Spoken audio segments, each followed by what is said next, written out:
കേരളത്തിലെ ജമാഅത്തെ ഇസ്ലാമി ഇടത് സംഘടനകളുടെ വാദം പൊളിയുകയാണ്. ബംഗ്ലാദേശിലെ ഹിന്ദുക്കൾക്ക് നേരെ നടക്കുന്ന ആക്രമണങ്ങളെ അപലപിച്ച് ബംഗ്ലാദേശ് ഇടക്കാല സർക്കാരിന്റെ തലവൻ മുഹമ്മദ് യൂനുസ് രംഗത്തെത്തി. ഇതോടെ ബംഗ്ലാദേശിൽ ന്യൂനപക്ഷങ്ങൾ ആക്രമിക്കപ്പെടുന്നില്ല എന്ന ഇടത് ജിഹാദി വാദമാണ് പൊളിഞ്ഞത്. വിവരങ്ങളുമായി ഗൗതം ചേരുന്നുണ്ട്. ഗൗതം, രാജ്യത്ത് ക്രമസമാധാനം പുനഃസ്ഥാപിക്കുമെന്ന് മുഹമ്മദ് യൂനുസ് കഴിഞ്ഞ ദിവസങ്ങളിൽ പറഞ്ഞിരുന്നു. ഒപ്പം തന്നെയാണ് നമുക്കറിയാം അവിടെ നടക്കുന്ന ഹിന്ദുക്കൾക്ക് നേരെ നടക്കുന്ന അതിക്രമങ്ങളെക്കുറിച്ചുള്ള കൃത്യമായ കണക്ക് മുഹമ്മദ് യൂനുസിന് കൈമാറുകയും ചെയ്തത് ഇതുമായി വേണ്ടപ്പെട്ടവർ. ഒപ്പം തന്നെ ഒരുപക്ഷെ ജനാധിപത്യ സർക്കാർ വരുന്നു എന്ന പ്രതീതി ഉളവാക്കിക്കൊണ്ട് ഇത്തരത്തിൽ മുഹമ്മദ് യൂനുസ് ഇതിനെ അപലപിച്ചിട്ടുണ്ടല്ലോ. അതുകൊണ്ട് തന്നെ നമ്മളിപ്പോൾ പറഞ്ഞതുപോലെയാണ് ഈ ബംഗ്ലാദേശിൽ ന്യൂനപക്ഷങ്ങൾ ആക്രമിക്കപ്പെടുന്നില്ല എന്ന ഇടത് ജിഹാദി വാദം പൊളിഞ്ഞ ഒരു സാഹചര്യം കൂടി.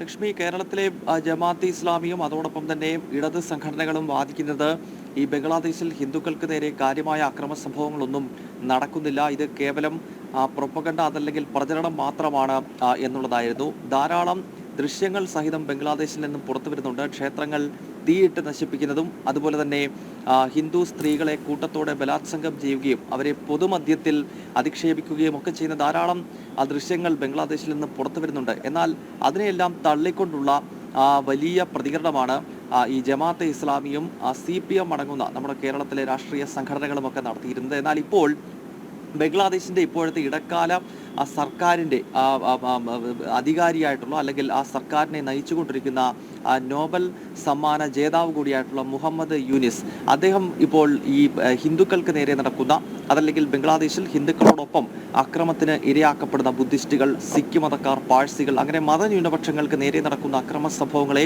ശക്തമായി അപലപിച്ച് രംഗത്തെത്തിയിരിക്കുകയാണ്. ഇതോടുകൂടി ജമാഅത്തുകാരുടെയും CPMൻ്റെയും ഒക്കെ അല്ലെങ്കിൽ ഇടത് സംഘടനകളുടെയും വാദം പൂർണ്ണമായി പൊളിയുന്നു. കാരണം ആ രാജ്യത്തിൻ്റെ മുഖ്യ ഭരണാധികാരി തന്നെ, അവിടുത്തെ സർക്കാരിനെ ഇപ്പോൾ നയിച്ചുകൊണ്ടിരിക്കുന്ന ഭരണാധികാരി തന്നെ അവിടെ മതന്യൂനപക്ഷങ്ങൾ കാര്യമായി ആക്രമിക്കപ്പെട്ടുവെന്നും ഇത്തരം സംഭവങ്ങൾ ഇനിയും ആവർത്തിക്കരുത് എന്ന രീതിയിലുള്ള ഒരു നിർദ്ദേശം മുന്നോട്ട് വയ്ക്കുകയും ചെയ്യുമ്പോൾ സ്വാഭാവികമായും കാര്യമായ അക്രമ സംഭവങ്ങൾ നടന്നു എന്നതിന് ഇതിൽ പരം വലിയ തെളിവുകളുടെ ആവശ്യമില്ല.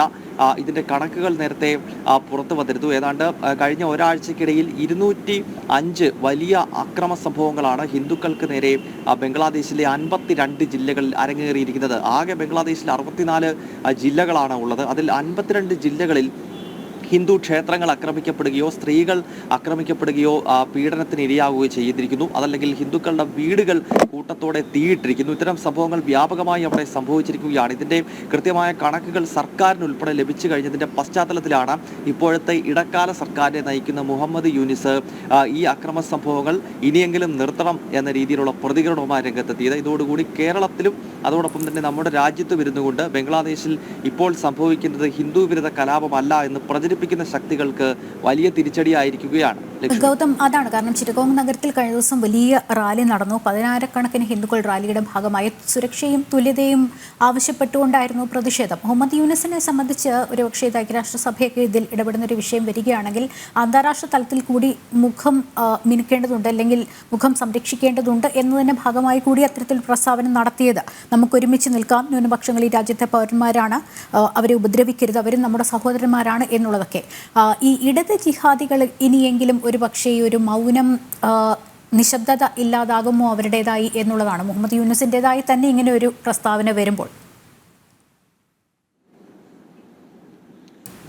ലക്ഷ്മി, അങ്ങനെ കരുതാൻ സാധിക്കത്തില്ല. കാരണം ഇടത് ജിഹാദി സംഘടനകളെ സംബന്ധിച്ചിടത്തോളം അവർ ഹൈന്ദവ സമൂഹത്തിന് നേരെ എത്ര വലിയ അക്രമം ഭാരതത്തിനകത്തോ പുറത്തോ നടന്നാലും അതിൽ കാര്യമായ പ്രതികരണം നടത്താത്ത കൂട്ടരാണ്. പ്രത്യേകിച്ച് ഇടത് സംഘടനകൾ നമുക്കറിയാം, മുസ്ലിം പ്രീണനമാണ് ഇടതുപക്ഷത്തിൻ്റെ ഇപ്പോഴത്തെ ഏറ്റവും പ്രധാനപ്പെട്ട മുഖമുദ്ര എന്നത്. അത് കേരളത്തിൽ CPM നേതാക്കൾ തന്നെ, ചില നേതാക്കൾ അത് പരസ്യമായി പറയുകയും ചില നേതാക്കൾ രഹസ്യമായി ഇപ്പോൾ സമ്മതിക്കുകയും ചെയ്യുന്നു. പ്രത്യേകിച്ച് CPMനകത്തുള്ള ഹിന്ദു നേതാക്കൾ പലരും ഈ മുസ്ലിം പ്രീണനത്തിൽ വലിയ തോതിൽ അതൃപ്തരാകുന്ന സാഹചര്യമുണ്ട്. നമുക്കറിയാം, കഴിഞ്ഞ കേരളത്തിലെ നിയമസഭാ തെരഞ്ഞെടുപ്പിൽ CPMൻ്റെ പരമ്പരാഗത ശക്തി കേന്ദ്രങ്ങളിൽ വലിയ തോതിലുള്ള വോട്ടുകൾ BJPയിലേക്ക് എത്തിയതിൻ്റെ ഏറ്റവും പ്രധാനപ്പെട്ട ഒരു കാരണം തന്നെ CPMൻ്റെ ഈ ജിഹാദി പ്രീണനമാണ്. കാരണം അതിൻ്റെ സാധാരണ അണികളിൽ, ഹിന്ദു അണികളിൽ ഉൾപ്പെടെ വലിയ അതൃപ്തി ഈ മുസ്ലിം തീവ്രവാദത്തെ പ്രീണിപ്പിക്കുന്ന ഇടതുപക്ഷത്തിൻ്റെ നിലപാടിൽ ഉണ്ടായിരിക്കുന്നു എന്നുള്ളതാണ്. അതിനാൽ ലോകത്ത് എവിടെയെല്ലാം ജിഹാദികൾ ഇത്തരം അക്രമ സംഭവങ്ങൾ നടത്തുന്നു അവിടെയെല്ലാം ജിഹാദികളെ വെള്ളപൂശുക എന്ന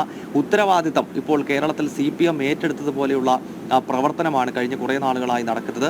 കഴിഞ്ഞ ദിവസം നമ്മൾ മറ്റൊരു ഉദാഹരണം ഡൽഹിയിൽ കണ്ടു. ആനി രാജ ഇവിടെ എത്തി. ഇത്രയും വലിയ കലാപം നമ്മുടെ അയൽ രാജ്യത്ത് നടക്കുന്ന സമയത്ത് അവിടെ പാലസ്തീൻ ഐക്യദാർഢ്യ റാലി നടത്തുക, ഇത്തരത്തിൽ ഈ മുസ്ലിം മത തീവ്രവാദത്തെ പരിപോഷിപ്പിക്കുന്ന രീതി അത് കമ്മ്യൂണിസ്റ്റ് പ്രസ്ഥാനങ്ങളുടെ മുഖമുദ്രയായി മാറിയിരിക്കുകയാണ്. അതേസമയം വളരെ രസകരമായ മറ്റൊരു വസ്തുത, ഇന്ത്യയിലെ കമ്മ്യൂണിസ്റ്റ് പ്രസ്ഥാനങ്ങൾ ഈ ജിഹാദികളെ വെള്ളപൂശാനായി ഓടി നടക്കുന്ന സമയത്ത് ബംഗ്ലാദേശിൽ കമ്മ്യൂണിസ്റ്റ് നേതാക്കളെ ജിഹാദികൾ കൊലപ്പെടുത്തുന്നു എന്ന വസ്തുത കൂടി ഈ ഘട്ടത്തിൽ നമ്മൾ ഓർക്കുന്നത് നല്ലതാണ്. കാരണം ജമാഅത്തെ ഇസ്ലാമിയുടെ ഏറ്റവും പ്രധാനപ്പെട്ട അജണ്ട, അതായത് അവരുടെ സ്ഥാപക നേതാവായിട്ടുള്ള മൗദൂദി, ആ മൗദൂദിയുടെ കൃതികളിലെല്ലാം ആരൊക്കെയാണ് മുസ്ലിമിൻ്റെ വിരുദ്ധർ അല്ലെങ്കിൽ മുസ്ലിമിൻ്റെ ശത്രു ആരൊക്കെയാണ് എന്നതിനെപ്പറ്റി മൗദൂദി കൃത്യമായി വിശദീകരിക്കുന്നുണ്ട്. ആ വിശദീകരണത്തിൽ മൗദൂദി ആദ്യം തന്നെ ചൂണ്ടിക്കാണിക്കുന്നത് ഒന്ന്, വിഗ്രഹത്തെ ആരാധിക്കുന്ന ഹിന്ദുക്കൾ മുസ്ലിങ്ങളുടെ ശത്രുവാണെന്ന് വിശദീകരിക്കുന്നു. അതോടൊപ്പം തന്നെ ഈ ക്രിസ്ത്യാനിറ്റി, ലോകമെമ്പാടും മിഷണറി പ്രവർത്തനങ്ങൾ നടത്തുന്ന ക്രിസ്ത്യാനിറ്റി മുസ്ലിമിൻ്റെ ശത്രു എന്ന് മൗദൂദി ചൂണ്ടിക്കാണിക്കുന്നുണ്ട്. അതോടൊപ്പം തന്നെ ബുദ്ധമതം, അതോടൊപ്പം ജൈനമതം തുടങ്ങിയ വിഗ്രഹാരാധന നടത്തുന്ന ഹിന്ദുയിസത്തിൻ്റെ ഭാഗമായി നിൽക്കുന്ന മതങ്ങൾ, ഇതിൻ്റെ എല്ലാം ഏറ്റവും ഒടുവിൽ ദൈവമില്ല എന്ന് വിശ്വസിക്കുന്ന കമ്മ്യൂണിസ്റ്റുകാരെയും കൊന്നുകളയണം, കമ്മ്യൂണിസ്റ്റുകാരും മുസ്ലിമിന് ശത്രുവാണ് എന്ന് മൗദൂദി ചൂണ്ടിക്കാണിക്കുന്നുണ്ട്. അതിനാൽ മൗദൂദിസ്റ്റുകളെ സംബന്ധിച്ച്, അതായത് ഈ ജമാഅത്തെ ഇസ്ലാമിക്കാരെ സംബന്ധിച്ച് അവർക്ക് അവസരം കിട്ടിയ അവർ കമ്മ്യൂണിസ്റ്റുകാരെയും കൊല്ലും. കാരണം ബംഗ്ലാദേശിൽ കഴിഞ്ഞ ദിവസം തന്നെ ഒരു കമ്മ്യൂണിസ്റ്റ് നേതാവിനെ അവിടെ കലാപകാരികൾ വധിക്കുന്നുണ്ട്. അപ്പോൾ ഇന്ത്യയിൽ പ്രത്യേകിച്ച് കേരളത്തിൽ ഈ ജിഹാദികളും കമ്മ്യൂണിസ്റ്റുകളും ഒറ്റക്കെട്ടായി നിന്നുകൊണ്ട് താൽക്കാലിക ലാഭത്തിന് വേണ്ടി പ്രവർത്തിക്കുന്നുണ്ടെങ്കിലും ആഗോളതലത്തിൽ നോക്കിക്കഴിഞ്ഞാൽ ഈ രണ്ട് ശക്തികളും രണ്ട് ചേരിയിൽ നിൽക്കുന്നത്. ചൈനയിലും നമുക്കറിയാം ഈ ഉയ്ഗുർ വംശജരായ മുസ്ലിങ്ങളുടെ വംശഹത്യ തന്നെ നടക്കുന്ന ഒരു സാഹചര്യം അറിയാം. ഗൗതം പറഞ്ഞതാണ് പോയിന്റ്. കാരണം കേരളത്തിൽ ഒരു താൽക്കാലിക നിലനിൽപ്പിന് വേണ്ടിയിട്ട് ഇങ്ങനെ ഐക്യം രൂപപ്പെടുന്നു എന്നുള്ളതേ ഉള്ളൂ ഇടത് ജിഹാദികളുടെ. അതുതന്നെയാണ് ലക്ഷ്മി. അതായത് ചൈന അതിൻ്റെ ഏറ്റവും പ്രത്യക്ഷ ഉദാഹരണമാണ്. ചൈന കമ്മ്യൂണിസ്റ്റ്, പ്രത്യേകിച്ച് കേരളത്തിലെ CPMകാരൊക്കെ എപ്പോഴും അവർ പറയുന്നുണ്ട് അവരുടെ ചങ്കിലാണ് ചൈന എന്നാണ് പറയുന്നത്. ചൈനയെ പറ്റി പറഞ്ഞാൽ 100 നാവാണ്. പക്ഷേ ഈ ചൈന മുസ്ലിം ഭീകരവാദത്തെ നേരിടുന്നത് നമ്മൾ എടുത്തു കാണേണ്ടതാണ്. അവിടെ പല സ്ഥലങ്ങളിൽ, പ്രത്യേകിച്ച് ലക്ഷ്മി ചൂണ്ടിക്കാണിച്ച ആ പ്രത്യേക പ്രവിശ്യയിൽ മുസ്ലിം നാമധാരികൾക്ക് പോലും കർശന നിയന്ത്രണമാണ്. പ്രത്യേകിച്ച് താടി താഴേക്ക് വളർത്താൻ സാധിക്കത്തില്ല. മുസ്ലിങ്ങൾ സാധാരണയായി ധരിക്കുന്ന തൊപ്പി വെച്ചുകൊണ്ട് പുറത്തിറങ്ങാൻ സാധിക്കത്തില്ല. ഇത്തരം കർശനമായ മുസ്ലിം നിയന്ത്രണം കമ്മ്യൂണിസ്റ്റ് ചൈന അവരുടെ പല പ്രവിശ്യകളിലും ഏർപ്പെടുത്തിയിരിക്കുകയാണ്. അപ്പോൾ വളരെ രസകരമാണിത്. അതായത് ഇന്ത്യയിൽ ജിഹാദികളും കമ്മ്യൂണിസ്റ്റുകളും ഒരുമിച്ച് നീങ്ങുന്നു. തൊട്ടടുത്ത രാജ്യമായ ചൈനയിലേക്ക് എത്തിക്കഴിഞ്ഞാൽ കമ്മ്യൂണിസ്റ്റ് ചൈന മുസ്ലിം ഭീകരവാദത്തെ കൃത്യമായി പ്രതിരോധിക്കുകയാണ്.